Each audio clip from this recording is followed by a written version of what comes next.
What's up? Welcome back to the Sap Shop. My name's Dylan, where I do woodworking in my 12 by 20 shed. Today I got some beginning woodworking tips for you that I hope will help you out. If they do, please let me know in the like, comment, subscribe. Let me know what else you guys would like to learn, but let's get into it. Using a tape measure, super simple. Put the hook on the end of the board, take a measurement, boom. But these hooks can be pretty wiggly. So what I like to do is go up to number 1, take my measurement, and now you have a more accurate measurement, so that hook's not going to throw you off a little bit.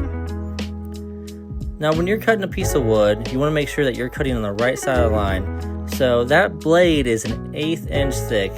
So you want to make sure that you are cutting on the piece of the wood that you are not planning on keeping. Because that little 1/16 of an inch that blade's going to take away will throw you off, and it can leave you pretty frustrated when nothing's like, hey, I'm cutting it right on the line. Why is it not working? You gotta cut just to the left or the right of the piece that you're using. Now when you're using drill bits and you're wanting to go ahead and drill the same depth every time, maybe you're using dowels or something like that, or you just don't want to go through the piece too far, what I find easiest is get you some painter's tape, measure out what you need, and wrap the painter's tape right around the drill bit. So now you have kind of a stop for your drill bit. You got an accurate 1 inch right here, so you can go ahead and drill multiple times and get the same depth every time.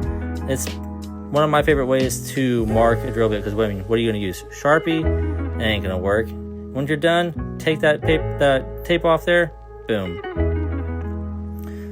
Now with circular saws, jigsaws, table saws, all that stuff, the metal surfaces can get pretty dinged up, and sliding your saw or your material across your saw can scratch it up if your surface isn't the best. So what I like to do with saws like this one here, I use this for my construction work, so it's a little bit more dinged up than some of my other ones. Go ahead, put some painter's tape on that base. That's going to make sure that your material slides nice across it and doesn't get it scratched up. With my old miter saw that was ancient, dinged up, painter's tape made it work just like new. I don't have to worry about scratching up the surface of my piece, which, hey, I just look at this perfect piece of wood that I just scratched the hell out of with my saw. Easy way to go ahead and remedy that. I don't know why I cut this tape off of here. I just pulled this stuff off of here. This isn't my nice finished saw. I use my Makita one for that. But anyways,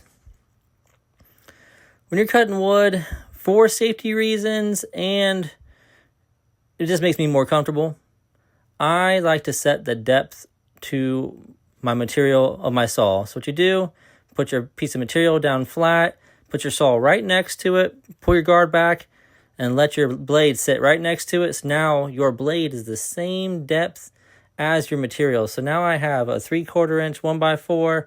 My blade is right there. It's going to cut just that. So I'm not cutting anything underneath it accidentally, like your hand.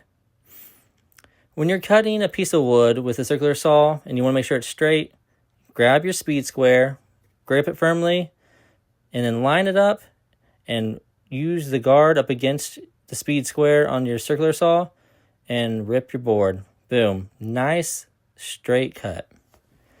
This is a speed square, if you didn't know that. It's got a straight edge, which is a 90, and then you also have your 45. Just go ahead and put the lip right up against the base of the wood. Boom. Straight line. Flip it over. Now you have a 45, which 45 plus 45 is 90. That's a right angle. Now, all these numbers on here are not useless. Those are angles right there.